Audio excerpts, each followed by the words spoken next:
MIGC co-creators, Lilou here. I'm in Amsterdam today with Florian, that is one of the speakers at the Non-Duality Conference here in Doorn. Thank you. Hey, welcome. Thank you very much. Happy to have the interview with you. Yes. Oh, it's so delicious to me to have these conversations with people like you. You wrote 2 books. Three, Being, Given, and Space, which is actually not available. I don't know, my publisher forgot to send them. But there are 3 books out there. Could you explain to us, because I'm not familiar with your work, can you explain to us your work and how you got into it and what is your view on reality? Yes. I think the best way is to describe the way this system experiences reality, because I cannot separate my invitation, or you call it work, from my own experience. That's impossible. So I don't have a teaching, neither have I a particular concept, nor am I following a particular languaging which became quite popular, but eventually I'm only sharing who I am, and of course the experiences that has been revealing over all those years. So to make that a little clearer is maybe just to describe a little bit, and I know it's a description, so words are limited in this, but and they can even create a kind of image as if I would have an experience that other people don't have. Mm-hmm. I'm aware of this. That is the limitation of speech, but I do my best to speak a normal languaging that everybody can understand. So if we look into this moment, then we will very down to earth, very practically see that this moment, the experience of now, is an experience to us. So as we're sitting here in the forest, there's the sensual experiences, like the ears hear the birds and the eyes see the green, our voice speaks. We could call this, that's part of the experience, which is the central experience. And when we go a little deeper, we are noticing that when we including the body, which is a big part of my invitation to fully include the body into that experience, that's not only up here, but it is really a fully embodied experience, then we will see that on a certain way our nervous system, our whole energy feels what's happening around us pretty naturally. Even scientists have found out that they discovered about 8 years ago, a new kind of neurons. They call them mirror neurons, which is a very particular kind of neurons in our physical body that actually has the capacity to completely mirror the outside experience, the apparently outside experience, into our own consciousness and copy that experience, so that we're actually feeling everything that happens apparently outside inside of us as a pretty much neurological, biological functioning. I don't want to go deeper into this, but it's quite fascinating. No, you can. I love it. Yeah, it's fantastic. So so the way my system functions is that this experience of now, which we could call reality, is experienced in the body as a fully embodied experience. It's a kind of, like we could call it 8 billion cells, that's what scientists say, that's pretty much how many cells we have, are activated, are included in that experience. It's not even that I experience this or that a particular aspect of me is experiencing, but it is like a fully cellular, fully embodied experience of now. Including we have an helicopter over our heads. Exactly. For example, there's a sound coming in, and that helicopter, if we're really very still for a moment, we can notice that this experience is not happening outside of us. It is something that happens inside of us. We can even, to the degree we are sensitive, we can feel the vibration of the helicopter. Now it's fading away, and then there's a bird coming in. Okay, so there's a lot of things happening that we hardly can grasp right at once, because there's so much information here. So if we let go of trying to actually focusing on particular aspects of that experience, then what happens is that our experience is just held in consciousness. Okay? So when I look into how this system functions, I would describe it as consciousness here, which is. I wouldn't even necessarily refer this to that's who I am, because that would limit it down to me. I can only say that there's something here that is aware. I don't even exactly know what it is, but I can only say that it is.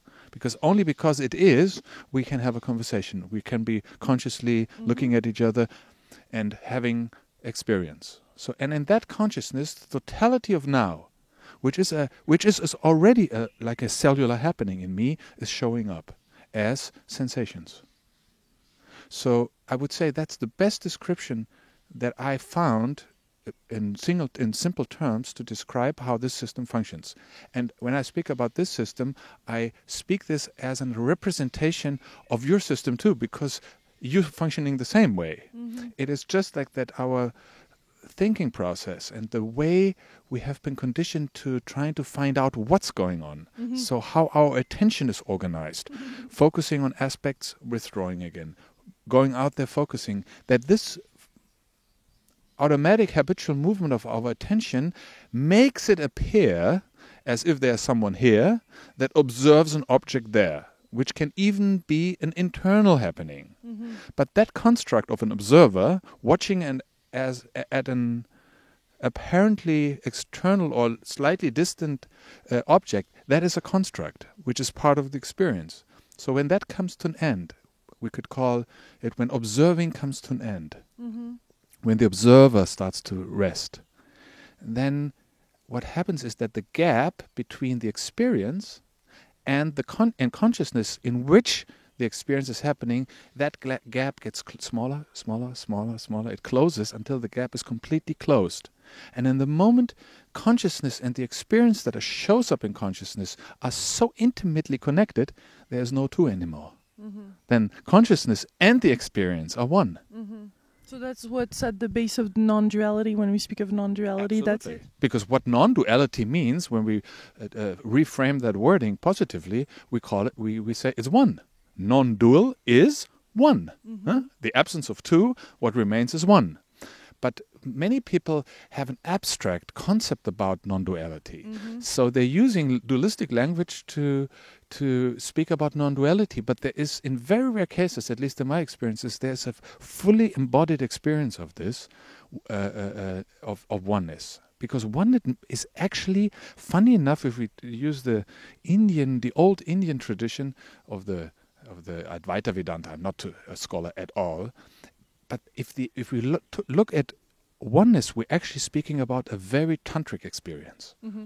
Because the original tantrism, like of the Kashmir Shaivism, for example, what was the invitation of that is to experience everything as your own self, mm-hmm. with your whole body. So life itself is already a very central, almost sexual experience, we could mm-hmm. call it. Mm-hmm. But the way we are functioning is that we never really learn to fully enjoy our body, mm-hmm. to fully embody, I call it, to fully drop into the body and to drink, to allow the nervous system, the tissue, the senses to drink in the experience of now without even labeling it, without distinguishing it, without mm-hmm. calling this a tree, calling this a body. It's just like you just let it fall into you. Mm. And in that moment, there is the idea of non-duality or of oneness drops from your system. It gets swept away by that intimacy that there's no interest in this. So for me, it's a bit of kind of funny to speak about non-duality because there is not actually an interest to me about non-duality. Mm-hmm. The interest, this love affair, this intimacy that we can have with all there is. Yes. This closeness.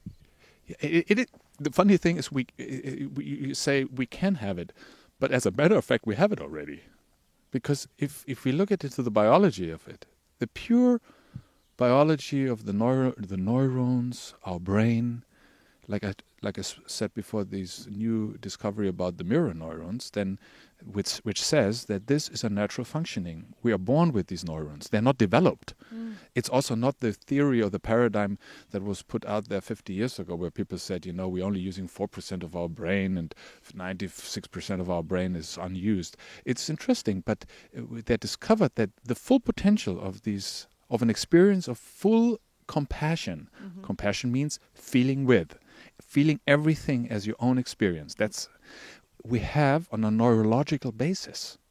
And this is not something we have to cultivate or train or learn or stimulate. It is an organic happening. And it is actually revolutionizing right now, even the scientific world. It has been a little bit alternative, and there's some great research out there. I mean, I'm not so much into it, but I like to see that there are proofs for my own experience now, also on a scientific level. That and the Germans need it. I mean, originally you're German. It's so fantastic to have this conversation with a German. No, I'm kidding. But there's this, and I look forward very much for the German viewers. I just so look forward going to Germany and doing those interviews, because it is known as a country of rigor and of work and of pragmatism. Yeah. And you were born into that. And so how did you broke free? I'm also interested to hear that. Maybe I never really considered this so much as a German conditioning, but if you speak like this, I can recognize myself. But this is valid for the French and for the all of us.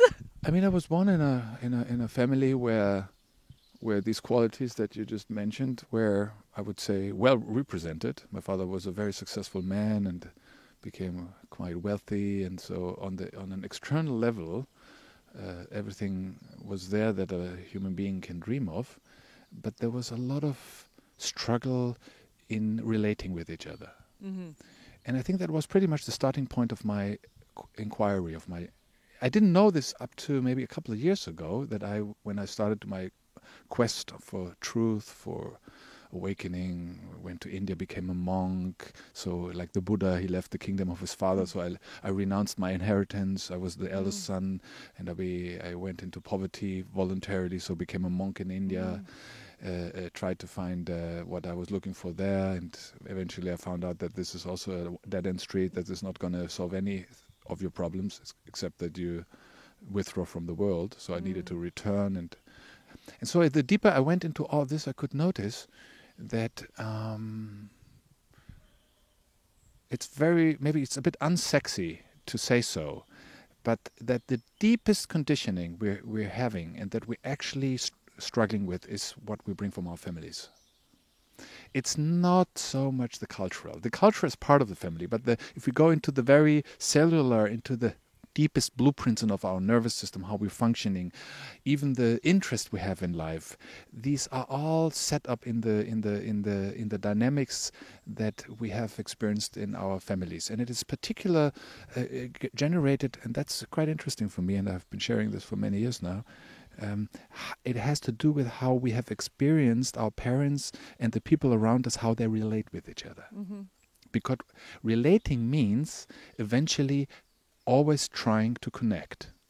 Connect means trying to overcome distance.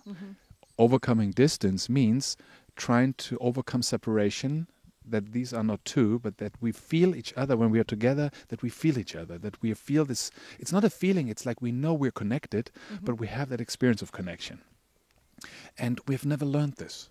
So when I started to speak and to share, interesting-wise, I found out that most of the people who actually started to search for enlightenment started their journey either after a relationship broke down or right amidst a struggle within a relationship, and they didn't know how to cope with that. So they outsourced the whole problem and said, well, if I can't connect with my partner or with my kids or with the people around me because it's so painful, there's so much pain arising, then I better go for God or for enlightenment, because I may connect with God then instead. And but it takes them away from life, because when we look at life itself, it's basically all about relating. If I don't have a relationship with my own system, if I don't know myself inside out, how can I possibly have a relationship with you? And I'm not talking about intimate relationship, but how can I meet you? How can I be really close with you without being scared, without pushing away? Yeah. How can I? I mean, then even God will not help me. And I've noticed this recognition of who I am, or whatever people call this, like this shift of attention in consciousness, which is, as a matter of fact, what it is, nothing more, didn't solve these problems. It made clear that I'm not my thinking and my feelings, and that I am not my body. But it doesn't mean that I don't have a body. And that body constantly is in exchange with other bodies, with everybody. And the English language is quite expressive. This body meets everybody all the time on an embodied level. We feel each other. If we want this or not, that doesn't matter. So all we have is like when I meet you or my wife, for example, and I feel discomfort, then I can never really say, where is that discomfort? Is it her? Is it me? I mean, psychology tried to distinguish this, whereas my discomfort is your discomfort, but it's trying to separate something that we cannot separate. So we cannot say that it's your experience is my experience. We can only say that we're both here and simultaneously we're experiencing together. That's what we can say. We will never be able to find out who or what experience belongs to someone. So on that level of experience, we're already together in this experience. So if we remove all this conceptual blah blah, I call it, with all respect, and only look into our own experience, how we are together, it's quite interesting to see how little mechanisms kicks in. How we scared, how we contract, and then we let each other in again. It's a constant little sweet intimate dance that's happening on a very subtle level, and that's what I like to introduce. That's what I like to invite people into. So I'm not so into all this kind of non-dual concepts. I know that I could speak about them, but I haven't found that they actually. I mean, they're a beautiful foundation for this, but they're not the end of the line. How do we deal with past relationships, like our parents? What do you then advise to people or what did you have to do? Is it just about being with the facts and the whatever happened in that relationship and not trying to fight it or change it or heal it? What is your perspective? Yeah. Because it's a special relationship, the parents thing. Nothing like it. all our relationships, any relationship we have, even the relationship we have with God, okay, and I don't mean this as an abstract being, is a reflection or compensation or extension of the particular relationship that we have experienced with our caretakers, and even more, the way we have experienced how they have been relating with each other. Is so deeply imprinted in us that it has formed our way of how we are experiencing reality. So if our parents had difficulties with connecting with each other, it was almost imprinted into our own system that connection is difficult. If they couldn't overcome that, we are actually bumping against that boundary all the time. So these deep-rooted impressions are the basic conditioning, how we later, when we mature, when we have our own life, how we're experiencing this body being in life. If we enjoy life, or if we can just enjoy being with someone, or if it's a threat to us, or if we, in the worst case, even back off and say, well, I'm going to be a monk like I tried, because hopefully there I will not be troubled by stuff, because I was troubled by that stuff. So I withdraw into a monastic life and said, well, there I will find peace. And I didn't.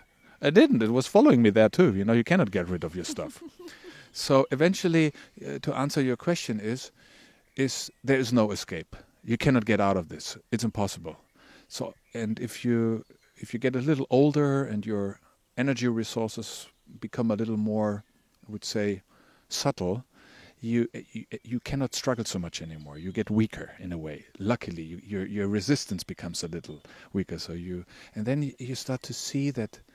In a way, it's what I would recommend is, it's not very sexy, and it sounds almost like not very progressive, but there's no other way than take a moment and have another look at how you have been growing up, how your seeking has been driven by trying to be different, trying to be special, trying to overcome that limitation, and then see if it's possible to let this in. It's almost like as if you would, instead of running away from your parents or trying to, some people say, let go of them. It's a beautiful concept, but you cannot let go. Let go is a fruit that comes from letting things come home, from integration.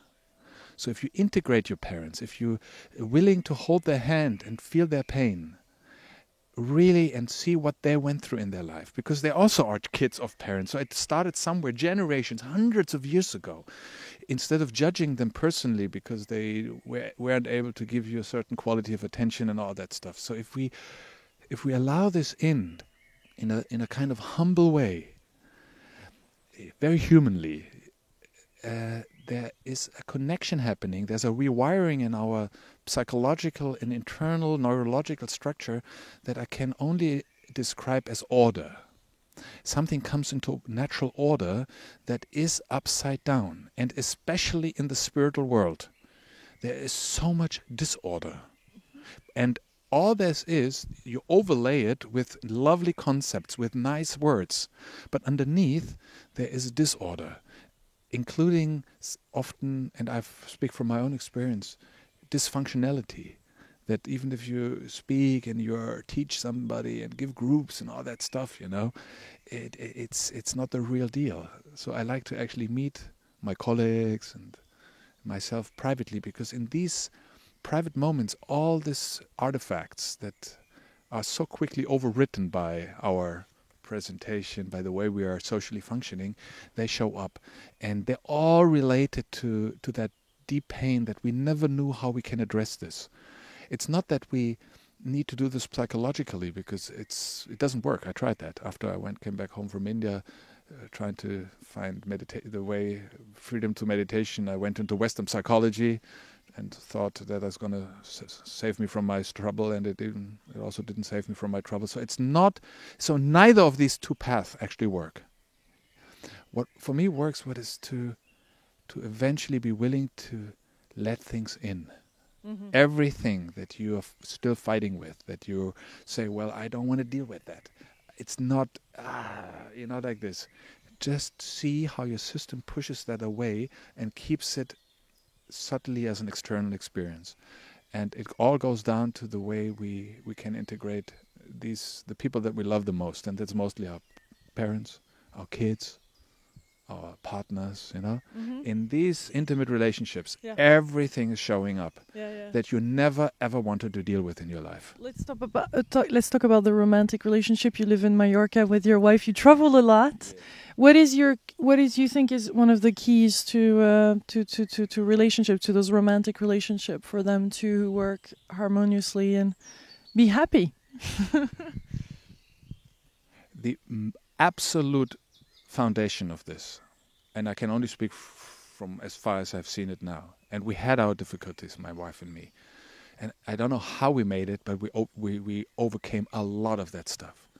And it was all about that we never really learned how to connect with each other. Mm-hmm. Specifically when pain arose. We can connect with each other when we're in love. It's a piece of cake. Mm-hmm. I can be happy with everybody as long as things are triggered, unless things become triggered, like places in me that are painful. So the difficulty was that when these places are triggered, which is inevitable when you live with someone, that we never learned to meet these places together. So what happens is that we withdraw and trying to fix ourselves alone.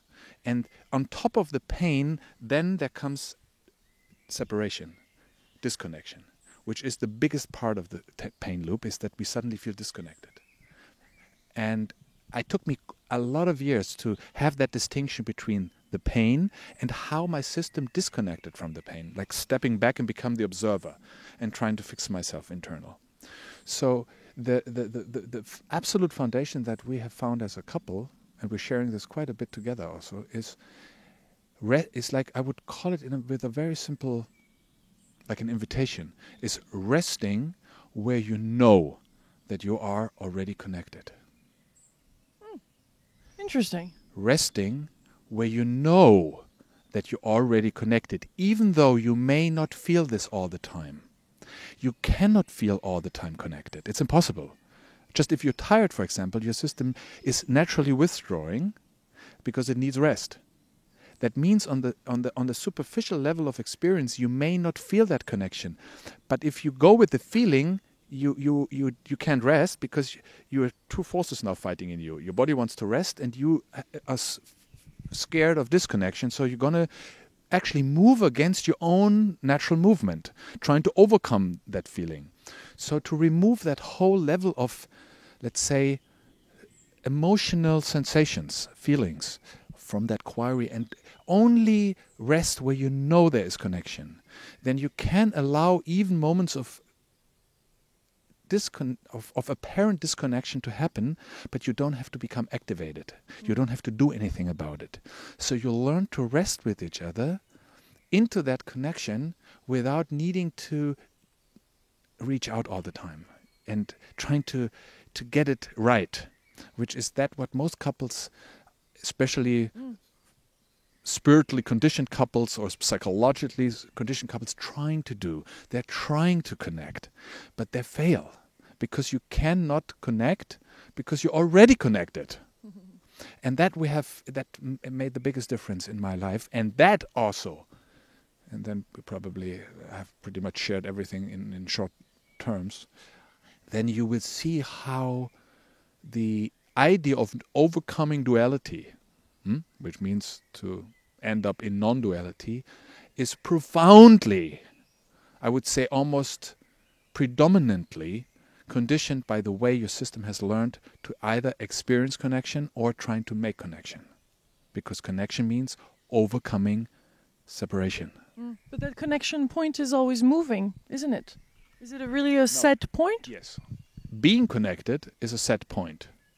Feeling connection is a movement. Feelings are fluctuating, a feeling is not stable, you cannot control your feelings as you cannot control your thinking, it jumps around. But that's why I'm saying that distinction of feeling connection is very unstable. So if you move with the feeling, you're basically like bounce back and forth, your feelings playing football with you. But being connection is like a place of very deep, it's like you rest into that place, and it's not a location. I just, again, it's wording, but it's like a knowing where you know there is connection already. I know that. Knowing I cannot explain to you. I would not even be able to prove that knowing to you, because proof would be I would need to point at something that says, this is because of this, I know. I cannot prove knowing. I know. And that's enough for me. And when we tune into that energy of knowing, it relaxes the system. Mm-hmm. It takes away some subtle activity from our nervous system that constantly keeps the system moving, that constantly keeps the system striving for something, including striving, we could say, that keeps the system seeking, which is overcoming any sense of separation. That's what the system seeks. But in the moment we know that we are connected, and I don't speak about this New Age wording, we're all one, and this is New Agey blah blah for me. It is resting where I know there is already connection. I'm already connected.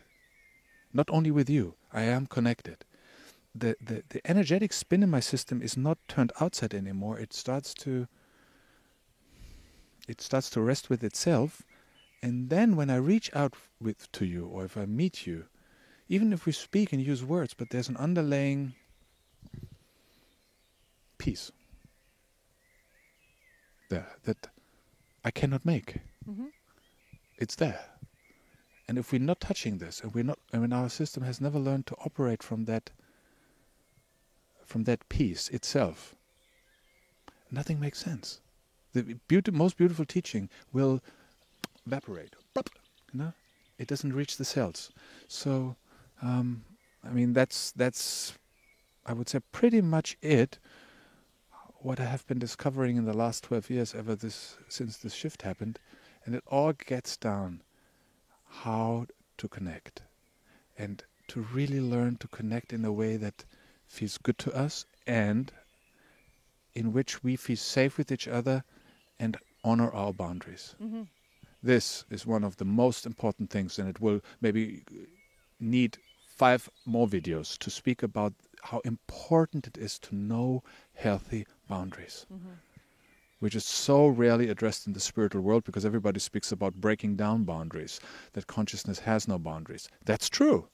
No, but the self-love automatically installed. It's not anymore a set boundary and a rigid one, but it's just a soft, beautiful, loving boundary. Like feeling each other, like when we meet, where my energy touches your energy, and feeling when we bump into each other. And for me, this is awareness itself that recognizes when we're crossing each other's boundaries. And if we take this into this exploration, and then I think the real value of non-dual consciousness, or whatever you call this, okay, really can blossoming. I think then there's so much more value than only repeating the old teachings that we're about to start to discover now. Yeah, and I'm happy to contribute my share. Yes, well, thank you for this juicy conversation, Florian. It was really good, and I'm glad we could do it in this wood today in Amsterdam. I wish you lots of amazing travels. I know you're traveling all the time, and lots of success in everything you do. Thank you. And thanks for reaching out to ask for the interview. Yes. Happy to do this. Yes. I just let life bring me to people like you. Thank you. Much love, my delicious co-creators. Goodbye. From Doorn in Holland. Bye.